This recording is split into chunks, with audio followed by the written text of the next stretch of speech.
Oh, now it's fun. Shit. Now it's real. Now it's all about fun. Yeah. Now we're in character. Yes. And hello, Dan. How's your day been? It's going good, Eric. Wait, well, that's your radio voice. Yes, and my character voice. Oh, wow. I'm like an evil villain from one of those 80s cartoons, and I own a bunch of lasers, and I wear a snake head. Sometimes the lasers... snake head eating the head off the opposite side. Now we're going to get flagged for copyright. Oh, yeah. Because they're going to be like, that is an actual recording of They Might Be Giants.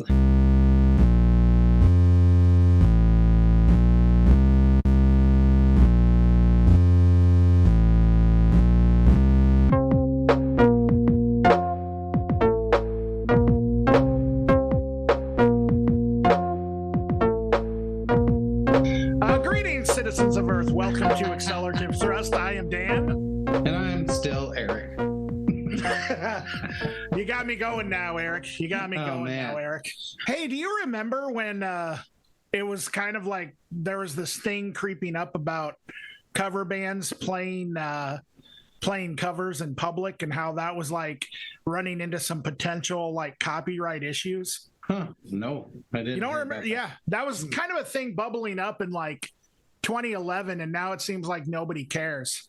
But I remember there was some debate as to whether cover bands were going to be able to continue performing covers in public because technically, I guess there's like a law against performing a cover. You have to you're technically supposed to obtain the licensing or whatever it is. Permission, just like if you were to record and release and sell the song, because people might be making money off of that artist's music. Wait, so what I'm hearing is we could permanently shut down cover bands? Now, this was... Just call the cops? This was a hope in about... hey, down there at Tailgaters, there's a band illegally covering music, and then they bust it like a SWAT team. That'd be so cool. All right, you punks, get off stage now. Shitty Black Star amps with police tape wrapped around them. Put your instruments down now. Evidence. Turn around.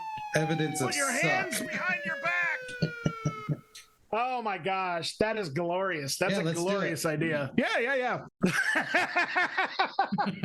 Get like tons of people to like show up. You better be playing legal music. Yeah. AKA original. Yeah, originals are jail. Original. Actually, that's a pretty good plan. I'm into it. It is. It is.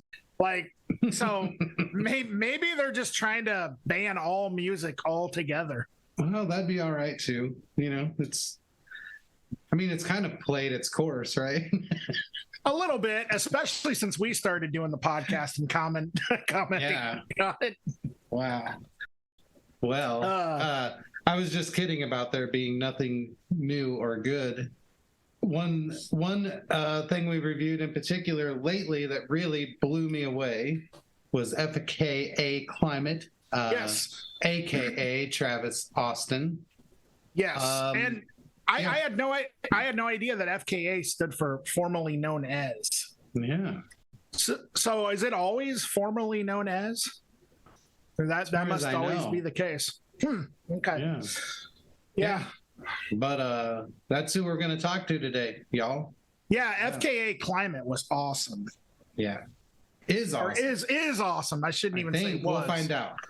Well, we've made him wait 8 minutes. You ready to bring him in? I'm ready to bring him in. Okay. Here he comes. Recording in progress, guys. How's it going? Whoa, there he is. There he is. How's it going? So no in the questionnaire, I noticed that you mentioned Daniel Johns, and I was wondering, is that Daniel Johns from Silverchair? And judging from your shirt, yes, it definitely is. So. Yeah, this just happened to be at the top of my clean laundry, so I was like in a rush to get in here, and was a couple minutes late, and I thought it was fitting. But yeah, so rewind back 21 years and an album came out. I was driving around in my hometown of Alpha, Illinois, and was driving my parents' Mitsubishi Mirage Ford, and then the radio came on, and there's this new single from Silverchair, and I thought he was dead. I didn't know. And then this like extremely bright, beautiful song came up, and it was like the most beautiful thing I've ever heard in my life. And then I was hooked, but the hinge of it was his vocals, and that kind of like started the whole thing, really. And then I spent like 4 or 5 years doing music in college and recording stuff, some of the material which was actually on the EP. And for the first few years, I was just trying to sound like him, when the real thing was like, I'm just trying to sound like the best version of myself, because my hardware is not his hardware.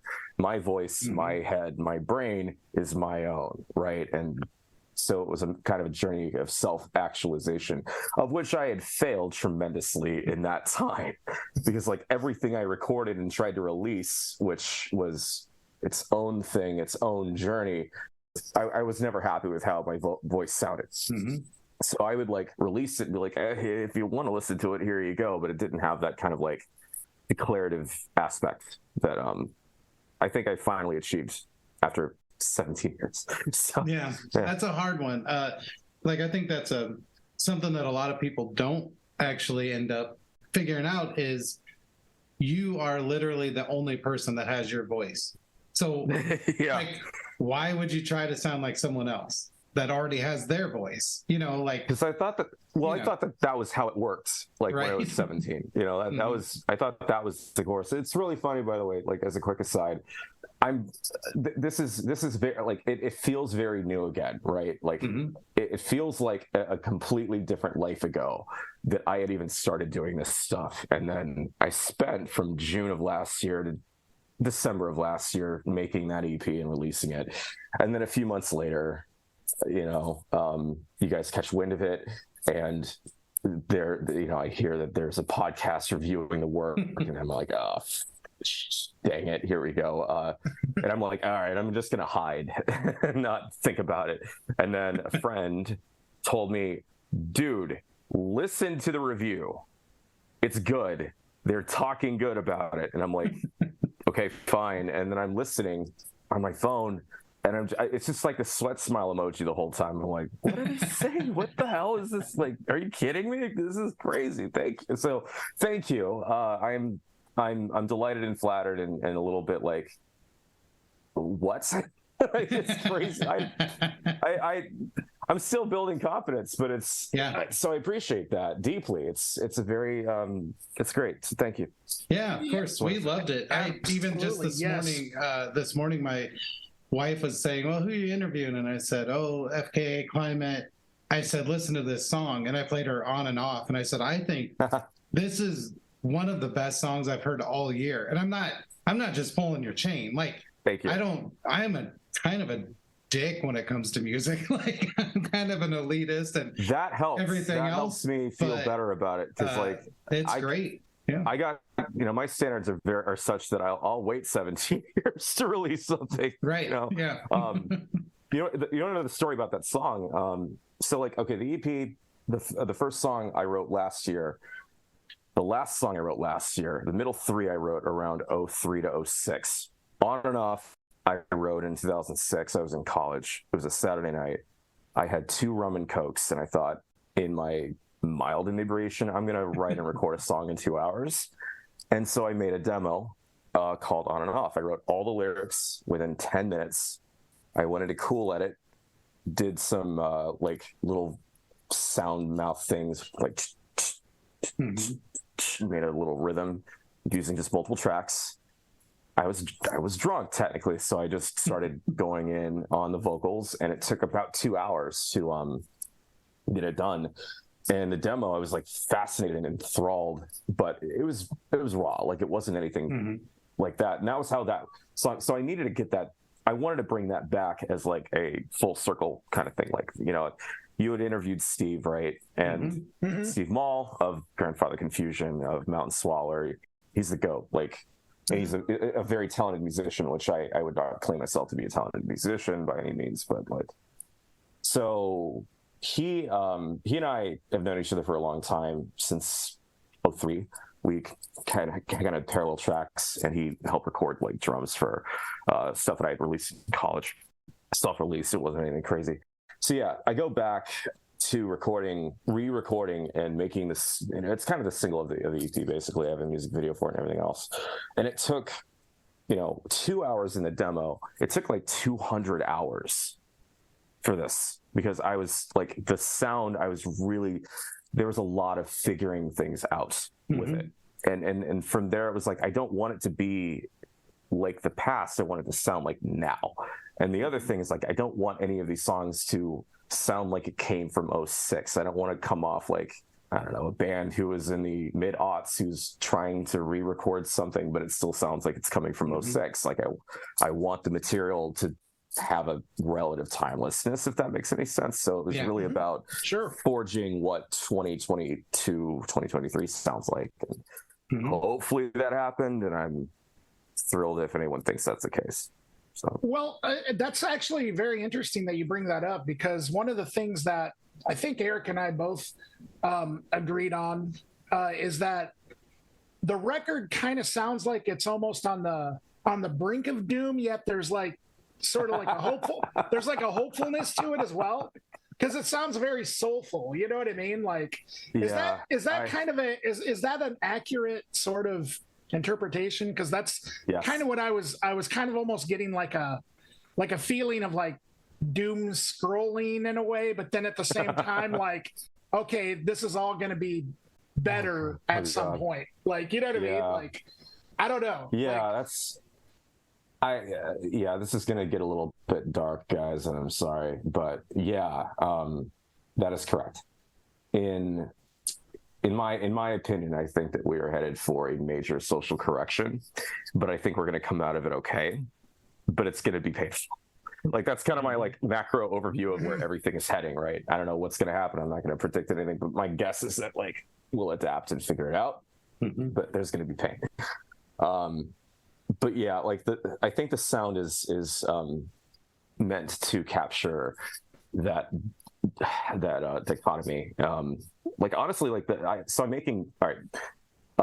I'm a singles person. Like, I don't tend to listen to albums that much, and so like the album itself is kind of a flight of beers, because it's kind of, I was trying to figure out what it was supposed to sound like, because the initial idea of the EP was I was just gonna like go back to the old material and just thrash through it and release it and move on and be done with it. And like, I'm not, I might mine older material for new stuff still, but it's going to be like the electronica vibe. Like, if there is a guitar, it is a secondary element. It's not going to be the indie thing. Like, Personal Effect, the middle track, it's like, rrr, rrr, and that was supposed to be like what the rest of the album was going to sound like. But I'm the least happy with that song out of everything else. Like, I listened to it, it's like, all right, fine, it sounds like I used to. I have a new song I'm working through now, and I performed it live once, and it's all electronic, but the song is called Die in the Dark, and the song touches the abyss, kind of like it I'm not touching the abyss, but I'm facing it, and that kind of goes back to like that a lot of the reason I haven't released anything was because I've been so anxious about performing live. I've been anxious about releasing things. I've been anxious about what my voice sounds like. When I was a kid, I would not be able to listen to my own voice or to even look at myself on a camera or whatever else, because I was, I'm done. When, like Christmas concerts or whatever, and holiday concerts or in school or whatever, like they would play, they would video record the chorus of children singing. And like, when it was, fifth grade's turn, and I would be on there, I'd be like, Mr. Fornander, I got to leave the room. Sorry. And I would leave the room, and he'd let me know when they were done. And I'd come back, and people are like, why did you leave the hallway? And it's like, because I can't watch myself. So it's been a really weird flip of the switch, because like last night I watched, just to kind of give myself reorientation, I watched the performance from May, and I'm proud of it, even with like all the flaws. Like it's therapy. Like, it's a good way to kind of like get past all of that kind of, the flightiness of how I used to regard anything really. And it's interesting because like when you had said that the voice was the star of the show, I think that's kind of the point. Kind of, I don't know if you can I curse or no? Yeah. The vocals were kind of like a fuck you to my anxiety. It's like, I don't, I threw the rule book out, like no more regard, no more, if it sounds cringe to somebody, that's their thing. Like there are some moments where like in the recording, I'm like, I could have done that better. But like at this point, it's like, that will be the thread that connects the discography. It's going to be like the voice, the harmonies, and everything that I can come up with. And I'm looking forward to evolving that. Like I really don't think that there's a ceiling with that. I want 20 tracks of voices at some point for tracks. Like On and Off, for example, had like, I could go into the GarageBand now and take a look, in fact, as I talk, because it's on this machine. At some points, like there's 10 tracks of vocals going on at the same time. Like the last part of it where, it's funny because like the Soulfulness, I even kind of look at it as like, I think that there is a, to connect it to the Midwest, I think that there is kind of like this deep Midwest bluesy sort of soulful thing going on, kind of just by accident. This is what I sound like. And the aggregation of all of that ends up sounding like that in some way, which I'm in no way ashamed of. It's just the outcome of what I'm doing. Yeah, I think the vocals are amazing, like I've said numerous times. But one of the aspects I like about it is what you just said, which is you can almost feel that tension between the performance and the will to do the performance. You know what I mean? It's built in, and it works beautifully, I think. And thank you, I can sort of relate with those big harmonies that you spoke of. I played in a band for a long time where I had someone else always singing along with me, and I thought, oh, I like my voice. And then when I started to do stuff on my own, I was like, I fucking hate my voice. Like I hate it. And so I just started to double track everything. And then I was like, oh, I like it. And then I would add more harmonies. And I was like, oh, wow, I really have fallen in love with this process of writing and recording harmonies with myself, even though the starting point was, I hate the sound of this. So it was almost like bolstering it up, made it a couple of things. It made it more prominent or bigger or whatever, but it also made it on purpose. It made it with intent, if that makes sense. I don't know if you felt that too. Oh, no. Absolutely, 100%. Because like when you're doubling tracks, like guitar, I have to double tracks in my DAW, which is, as we all know, GarageBand, which is what my work machine supplies me, and I'm cheap, so I end up oftentimes doubling up on a guitar track to make it go through the mix as I want it to or whatever. And, with On and Off, in fact, like with the verses, I needed to kind of go in the route of overdubbing and having like two voices, but it's me kind of thing, and making sure that kind of goes through. Because when I was going earlier into the production, like I would have one vocal track and it just kind of didn't break through the mix. And it's like I spent all of the early recordings in like the mid 2000s with one vocal track throughout, and it didn't, I don't want them hidden behind the reduction anymore. That's right. Because the thing is, like, the percussion I just did on my iPad and exported the wave into GarageBand, and that's the drum. Like, I also have like a MIDI controller that I kind of like press buttons to like have other drum samples. The drums are completely programmed. Like, I am anti-Steve. Like, I don't have that. I don't know how he does it. I'm in awe of anyone who is able to like take a physical object and make it work like that, because it's all in my head, like all of it. And the challenge is like, how am I able to translate what I'm hearing in my head and make it, audibly tangible? And so like, it has, oftentimes I'm trying to kind of channel a TV on the radio kind of gang vocal kind of vibe with some of what's going on. But then, but that's when I'm trying to like have a single melody. And when I'm doing like the, off, for example, when I was doing the choruses and doing the multiple octaves and the I don't know, music theory is kind of just informal for me, but like the middle harmony between the low and high octave had a presence, and I'm like, okay, I can write with this. I can go with that. What's funny is like it's a very different situation going live, because like I really want to perform live now, which is not something I've ever wanted to do. It was like I felt compelled more than I had the drive to. So like in that sense, it's very much like, how am I able to activate the vocals just using me, or in my sampler I will press a button and a harmony will come out. So it's very much like it has a bit more of an improvisation aspect to it when I'm live, because again, for the audience listening, it's a sampler, a microphone, and then maybe a guitar, and that is it. So when it's funny, because like in the review, you know, I'm looking forward to seeing them live, and I'm like, by them, do you mean me and the MK24, whatever the hell the sampler's called? SP404 MK2 is what it's called. What's funny is like I'll add one quick point, which is that like I grew up in the framework that you have to have a band to do this, and then 5 years ago I discovered George Clanton, who is, I don't know if either of you know who he is. I was going to ask about it.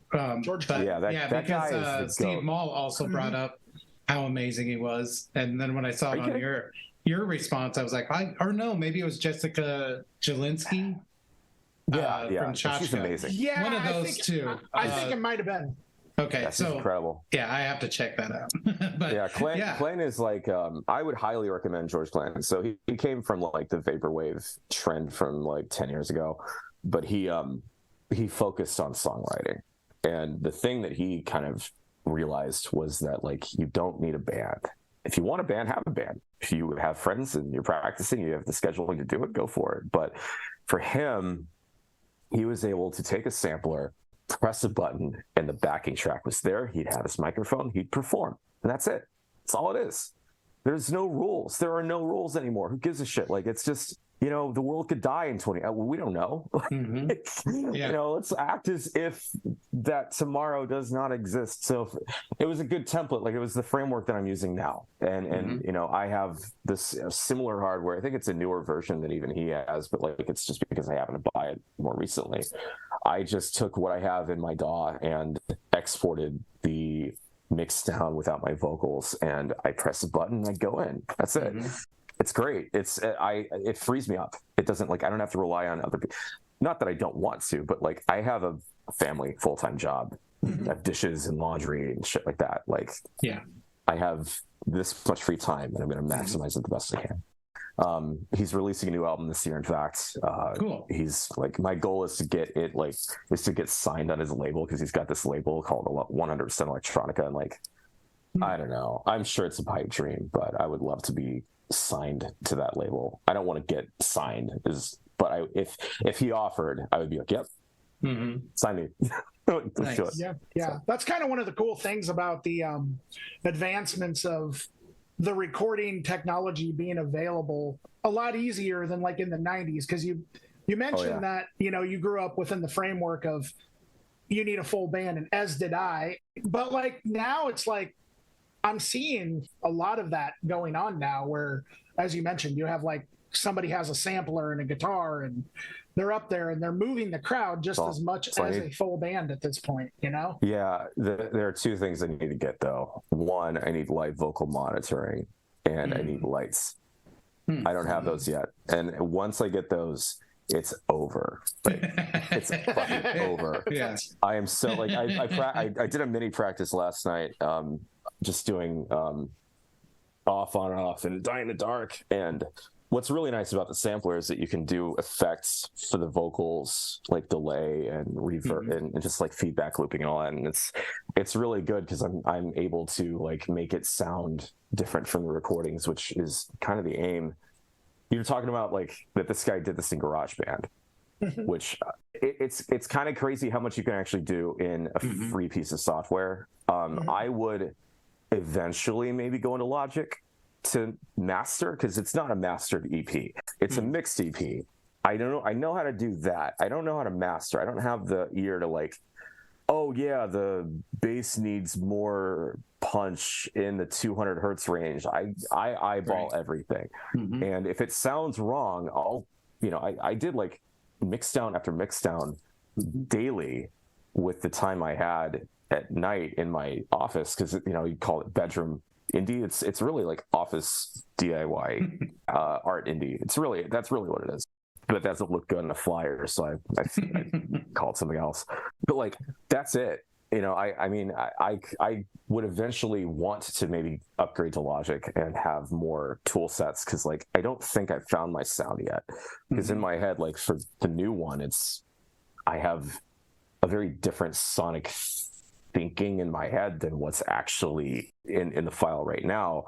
But it works to get my song through and my vocals through and everything else.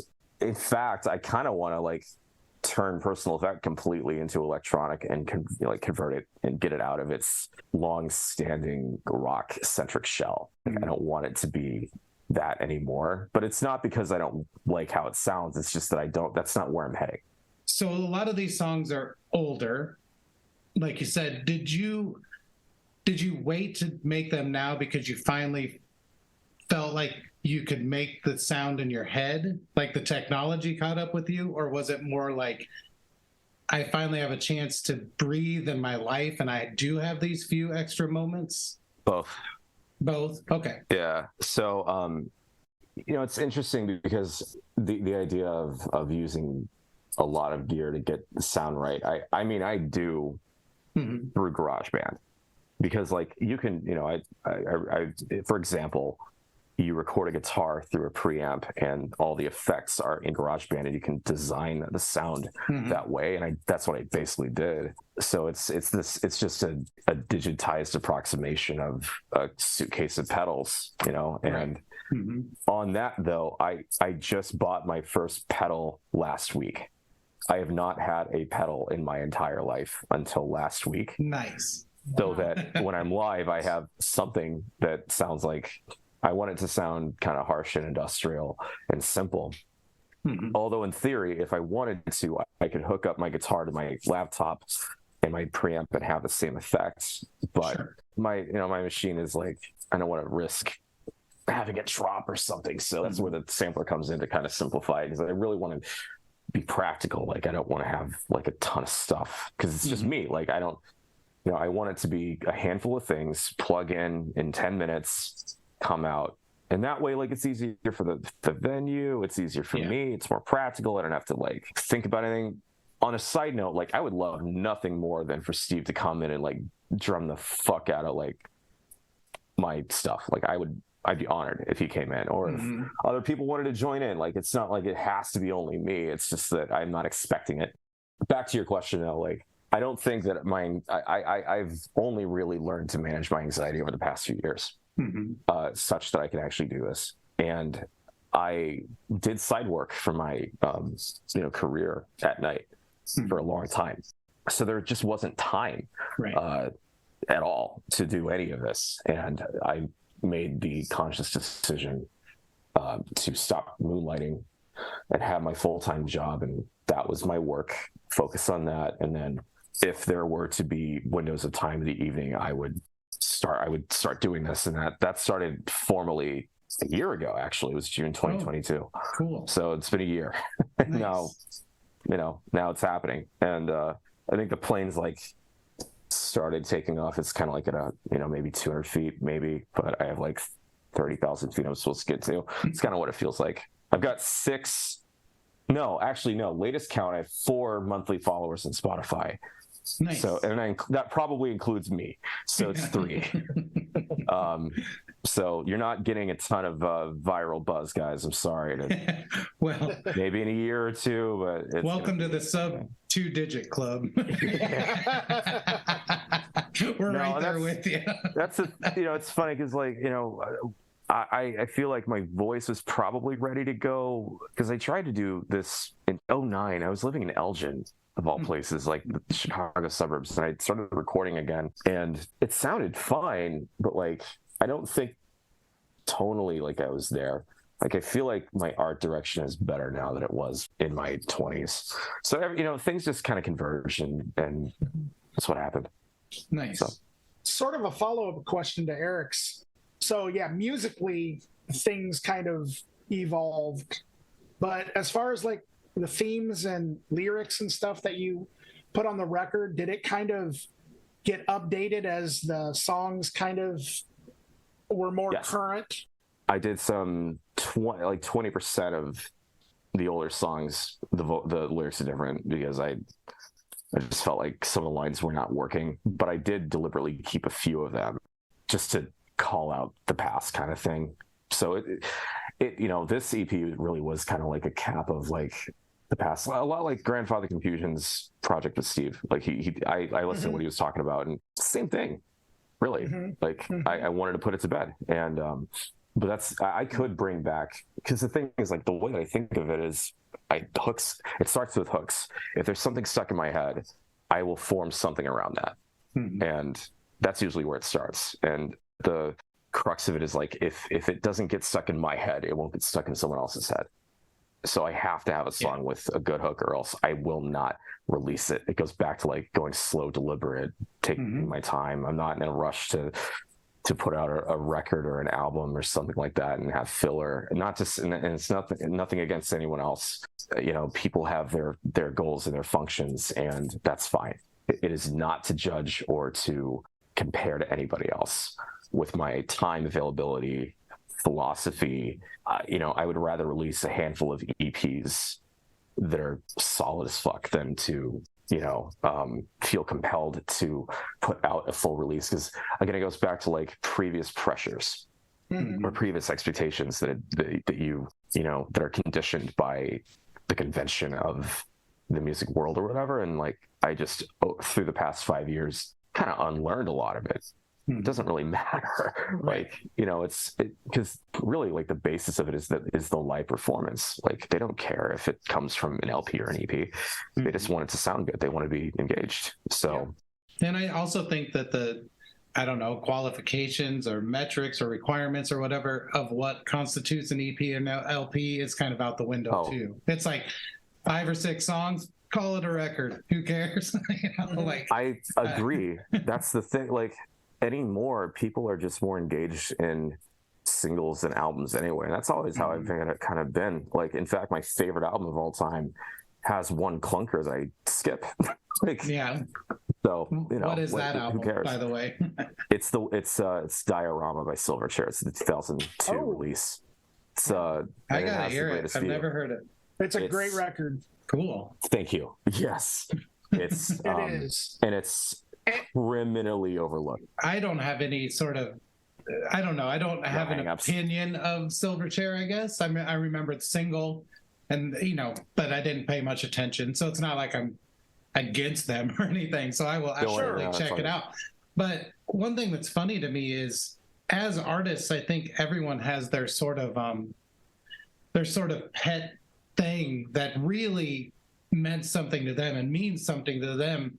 And that, for all intents and purposes, the outside world is kind of like, oh yeah, I guess I remember them, whatever. There's way more to the surface guys, and it's this, and this. Yeah. I think everyone has that. And I think that's kind of a beautiful thing, because even if you do have 4 to 12 monthly listeners, like, one of those listeners might be really inspired by what you're doing, and it might really mean something to them. And that's a lot of pressure, kind of, but it also is an unknown, so you don't really have to feel pressure about it. It's not for sure, but it is possible. You never know what you're putting out might really matter to someone. I think that's something to remember. And another kind of quick point is that Daniel Johns releases a solo record last year called Future Never. The man is 40, or I think, he was 43 when it was released. And I'm like, I'm 36. Like, what am I doing? I can do this. Like, I can. What's stopping me? And it's really good. It took him a long time, and just kind of full circle.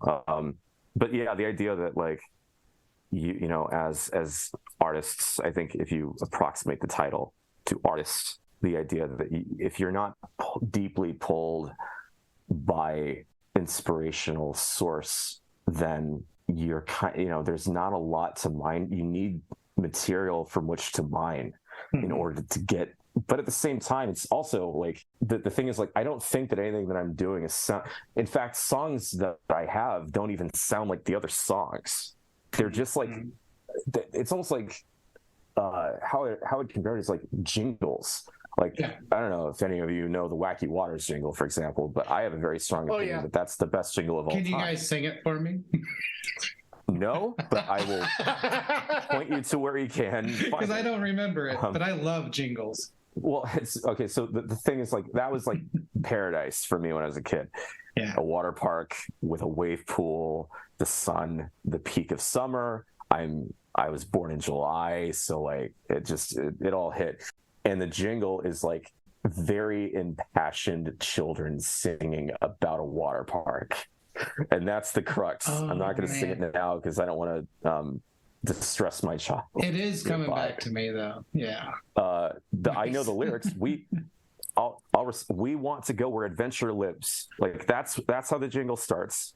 That's pretty profound if you think about it. Right. We want to go where adventure lives. Yeah. And then they declare the business title, Wacky Waters Adventure Park. and then the next line is like, all right, now we're going to list off the adventures themselves: rides, slides, and a pirate ship. Nice. Are you kidding me? Like an actual pirate ship? Back to Wacky Waters Adventure Park, and then they we're going Adventure Park, splish, splash, and play in the sun. Go bonsai, make a hole in one. And bonsai was that like water slide. Yeah, the big like down. You risk death. It's great. My favorite part. Bonsai, make a hole in one. Something to. It's out there. I don't know, man. Like it's been a long week. Like so forgive me for like not knowing the entirety of the jingle, but it's out there. I'll look it up. That's it. If you don't know the Wacky Waters song, it's over. Like I have hooks in my head that last anywhere between 5 to 30 seconds, and like this new song has been a hook in my head for like 20 years, and I haven't been able to figure out how to actually make it into a song. And I didn't think I could actually sing the thing.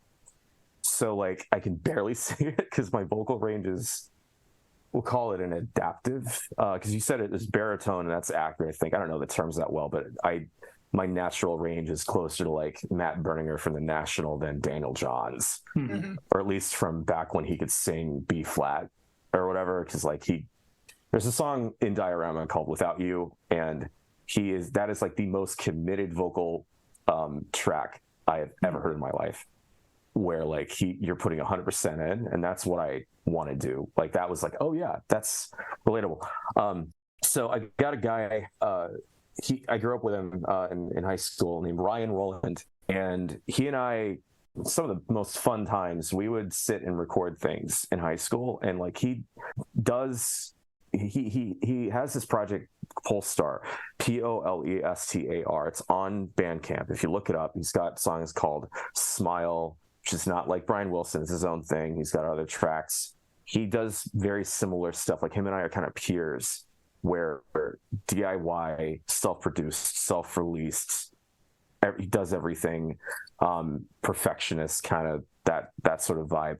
He is, I think, maybe he's a better vocalist than I am. I think I do okay, but like he's always had this natural ability to just go the fuck in. I would, for the listeners and for you guys, I would look him up. He is exceptional. Side note, 10 years ago, him and I and John Hines and a couple of other people made a Misfits Christmas album, which is not unique. I do believe it is of my strong opinion that it is the best Misfits Christmas themed album out there. And it's because of Ryan. It's called Misfitsmas. And I wrote for some of it. I sang for a couple tracks, but it's really Ryan's thing, and we helped out. It's written brilliantly. It's how much do you know about the Misfits? Just for your Eric knows more than I do. Yeah, I am a pretty big Misfits fan. Yeah. Okay, you know the song Skulls, right? Yes. Well, coals. Don't want your coals. Don't need your coals. That I'll look. It's brilliant. Look, I won't get too deeply into it, but it's excellent. Like I would point to. I would point to that as like a touchstone in because it wasn't like I was completely inactive in a hole forever, but like I just didn't do my own thing. Mm-hmm. I was honored to help Ryan out on that, and it sounds amazing. He produced it. He did pretty much all of it in my I helped write it, but like, yeah, his vocal prowess is so good. Like, it sounds kind of like Danzig, but it's him. Yeah, I did listen to the first track, and I mean, I hope no one would take this the wrong way, because Misfits fans can be fickle, but it was closer to Michael Graves than Danzig, and I thought it. I mean, I only got to hear the first like song and a half, but I thought it was really well done, and I'm excited to hear the rest of it. But it's not just a Danzig impression, which, you know, is really fun to do, but it's not always fun to listen to. So it is cool that someone did their own take on it, you know, and has their own voice doing it. It sounds really cool. So I'm excited to hear the rest. Just out of curiosity, I just are you a Misfits fan, Travis? I have a complex relationship with that band because Danzig's lawyer filed a cease and desist against the Misfits' work. Oh, and wow. I generally don't think that Glenn Danzig is a pleasant individual, but his work is brilliant. Like his work in Misfits is some of the best goth punk pop music I've ever heard in my life. So like, how do you? I don't know how to feel about him. the reason why I was asking, so I understand, like you kind of touched on this, Eric. There's kind of a Glenn Danzig, Michael Graves sort of, you know, maybe some people are in one camp, some people are in the other. Is it like that divisive? People get so tethered to bands where the initial vocalist formed the sound and then the vocalist either left or passed away and then a replacement came in. It's like, I guess so. I mean, Danzig's so iconic vocally, right? Like you hear it and it's like, yeah, of course. You instantly know who it is. Yeah. That's an aspiration, I think. But ultimately, like, he's trying to sound like Elvis. Right. Like, so he was chasing someone else as he ended up forming his own thing. And I think, you know, if that's how it works, I accept that, you know, for whatever this is I'm doing. Like, I'm still figuring it out. I think missing the mark is probably one of the greatest artistic accomplishments you could hope for. You know, like, I'm trying for this and I missed it and I failed at it, but I found something else. Like, that's a big deal.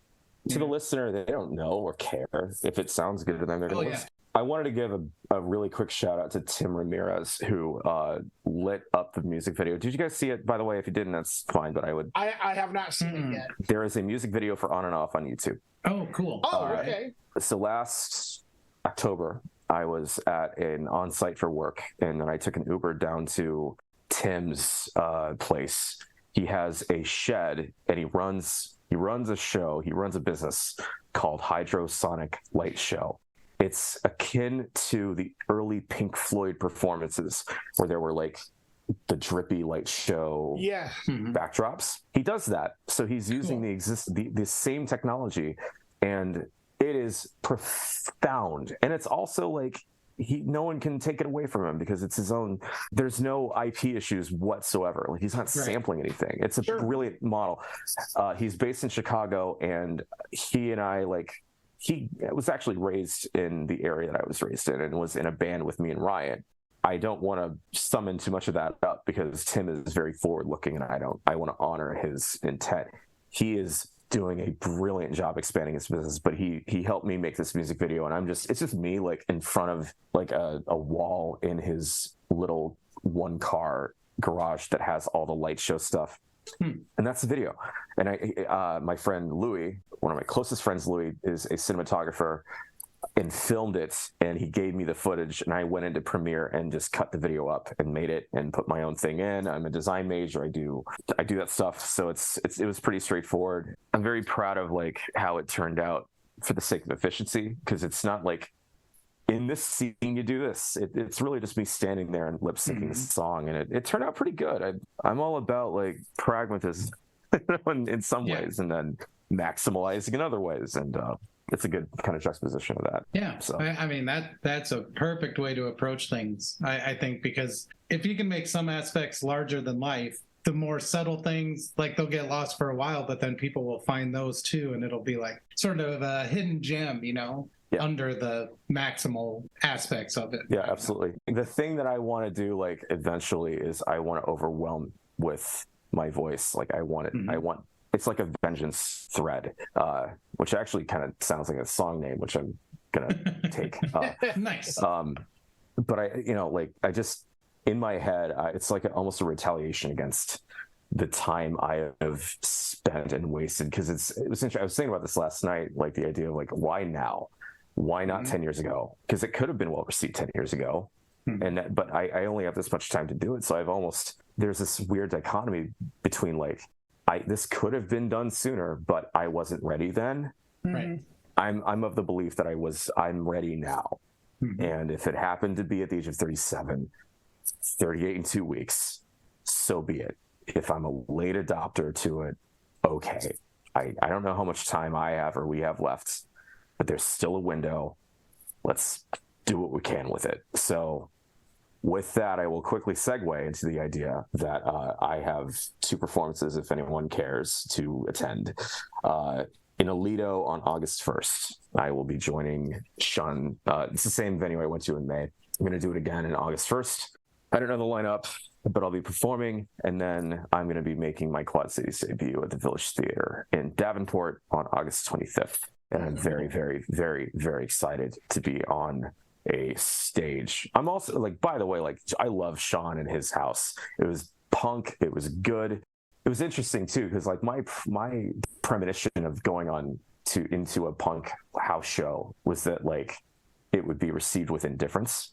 It was received with enthusiasm, and that was the thing. It's like, oh, Jesus, maybe this is actually going to work. But like the audience were like 15 to 25-year-olds, touring bands, hardcore bands, and like they saw the sampling, and some guy, it's in the video. Like I have a video on my channel that is the whole set, and you can hear someone go, "You do electronica?" And I'm like, I don't know. I'm just trying to get the ideas out there. So yeah, I'm hype. I'm ready for it. It's a good place mentally to be in, and I'm very excited. Nice. Like I said, I am a gearhead, and you've mentioned your sampler a couple times.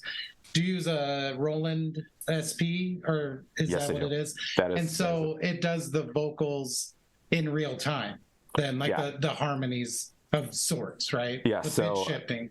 Yep. Yeah. You can put a guitar in there, but I have the microphone going through it, and then the vocals and the backing track, which is percussion and bass and keyboards or whatever else, merged into one button. I press that button, and that is the track. So it's kind of glorified karaoke, basically. Like, yeah, but whatever. You made the tracks. Yeah, exactly. So it's okay. Yeah. I don't care. Yeah. So the sampler allows me to have delayed effects to the vocals, so I'm not just going dry, because I need that to kind of be able to do my Phil Collins impression, which is, I think, what it ends up sounding like at the end of the day, which I'm happy with. I love the guy. Long live. And then guitar, if it so happens that I have a guitar in the song, it is with an amp along with the PA that projects the sound from the sampler. So it's a really simple setup. It's meant to be. Yeah, not as much opportunity for equipment failure. Just get rid of that stuff. It's really funny because like I actually forgot my adapter for the sampler in the show, and I'm like, what do I do? And I look, and I'm like, oh, I can put batteries in this. So I just went to a gas station, got like a pack of batteries, and plugged it in. And that was the thing is a brilliant piece of equipment, and is probably the reason I can do this in the first place. Because I'd otherwise have to use a computer, and I don't own this thing. It's not mine, right? So I borrow it, and I don't use it for any of the live stuff because I don't want to like risk brushing my hand against it and having it fall. It doesn't really seem like you need to. It sounds like you got it worked out. So yes, in my brain is like a constant engine of figuring problems out and overcoming, managing my anxiety. That is the constant struggle, but I get through it. I know what to do.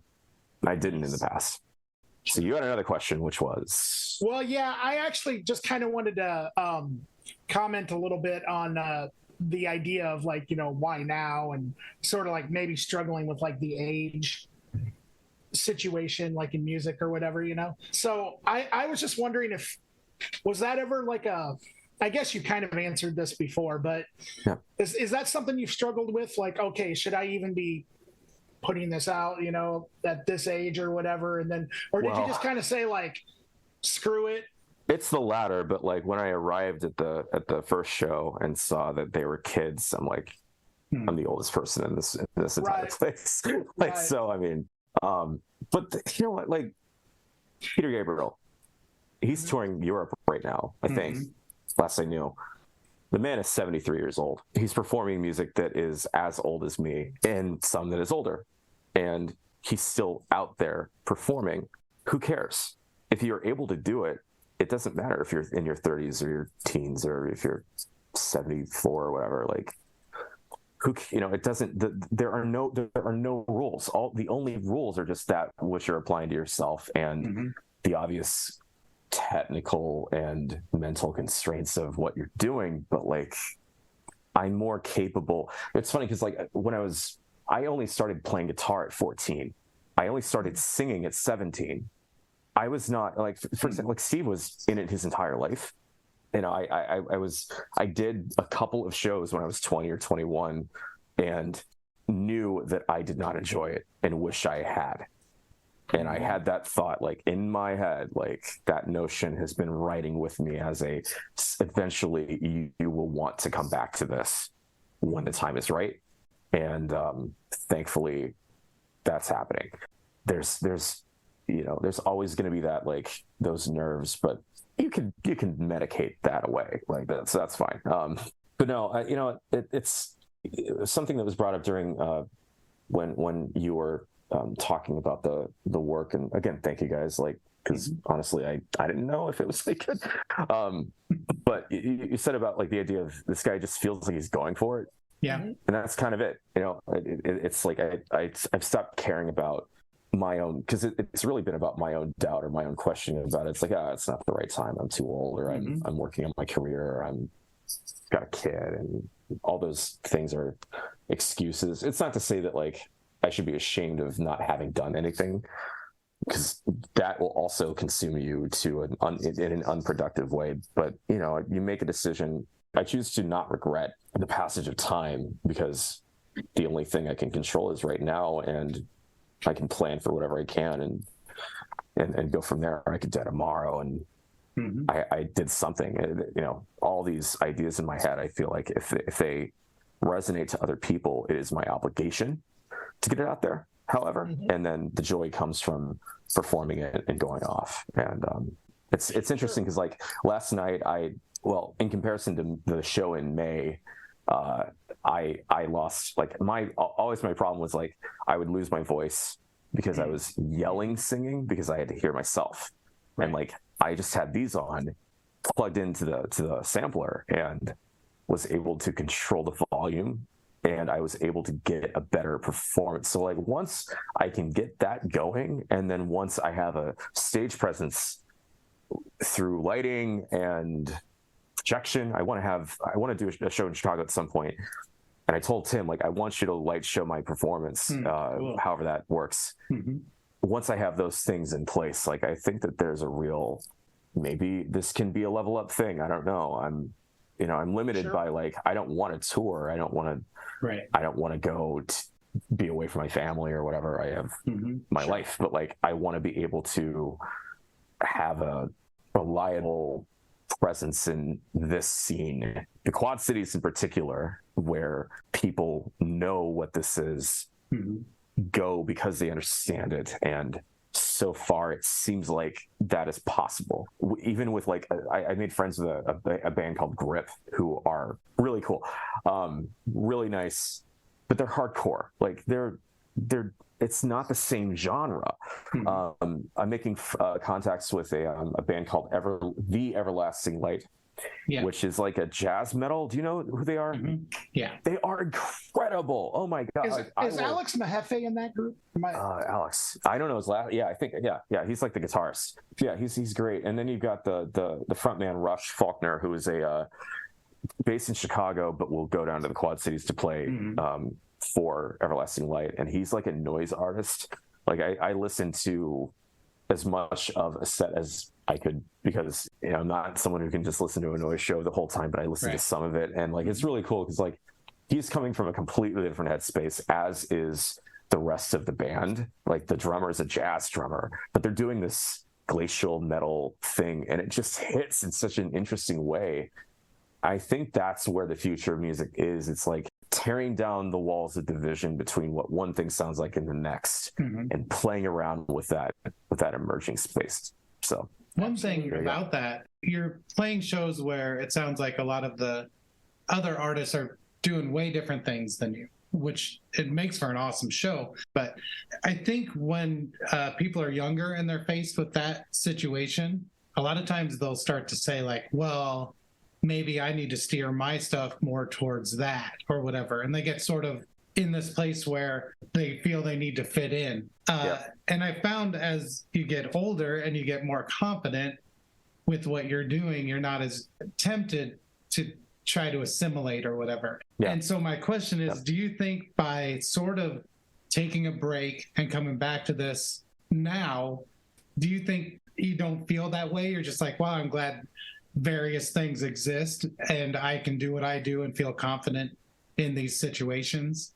The most important thing is serving the song. What the song is. I'm not as concerned about what I am, but the most important thing is that the song comes through. The drummer for Grip was like, "Oh, you're a songwriter. That's what you are." And I'm like, "You get it. That's the point." Right. So like, if you're trying to write songs that are not coming from yourself, then I think that you're sacrificing something. That is my succinct answer to that question. Like, you are doing yourself a disservice if you're not serving the song that you're writing. And that's kind of where it comes from, because like I'm going to have different sounding songs, and there will be threads that connect them, but it's not going to be, I want that. I want divergence. And to your point around the idea of being pulled by another band, like as long as you can come back to the center, I think do whatever you want, right. As long as you have a formed identity that which you can use as your, how you write, how you assemble the songs, how you design the sound, how you emote those things. If that's kind of the at the core of it, so yeah, for sure. Cool. Nice. Yeah, I just want to say, man, it's this is really inspiring. Just like, talking about, how you're just going for it, and you're not really thinking, well, maybe you're thinking a little bit about it, but like age and everything, and it just kind of proves to me that something doesn't always have to happen immediately. If you would have put this stuff out like in 2006, as you alluded to before, it probably would have been a completely different result, I don't think it would have been received as well, to be honest. Right. Yeah, that's super inspiring, Travis. I really appreciate that. Yeah. Nice. I appreciate that people like it. I didn't have any expectation. So I'm gonna ride with that and see how far it goes. Sure. That's kind of it. Nice. And I really do want to shout out Steve, who has been a peer and a friend and a confidant in this. I don't think I would be able to have gotten as far as I have without him, without Ryan, without John Hines, my friend, without they've been extremely important in making me feel like I can actually do this, because it feels like a hat I put on. Yeah.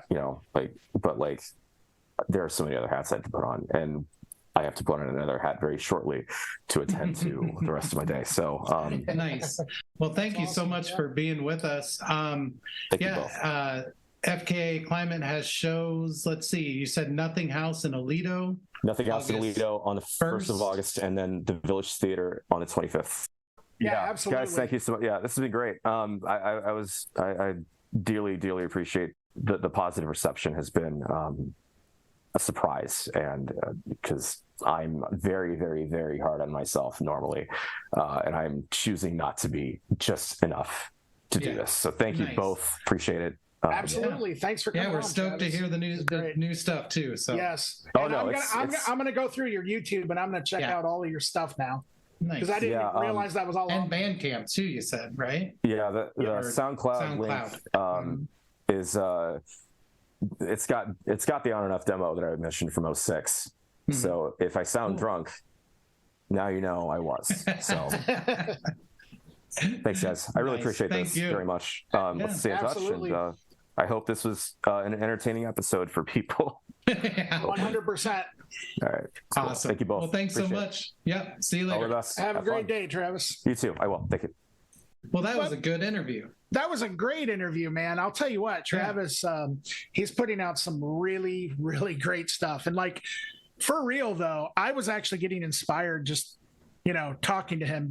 It was a great interview. Yeah. It was awesome. And I don't know what else. What else is there to say?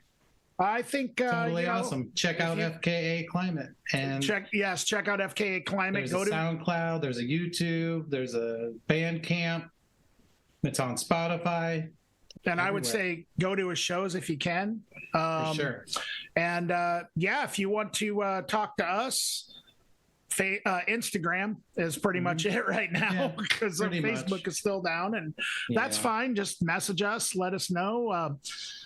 If you want to just say something, or you have any recommendations on people who we should talk to, or people we should or things we should review, let us know. Yeah, things, bands, art, books, speaking. I don't know what people do. Tacos. I mean, you could send us tacos to review.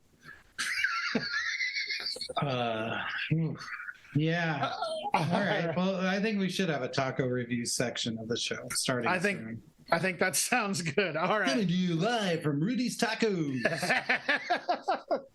This is Taco Talk. Lettuce, tomato, and cheese. Oh my God. All right. Bye.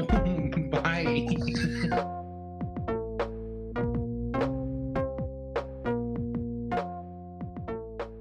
And like they saw the sample and you can hear someone go, "You do electronica?" And I'm like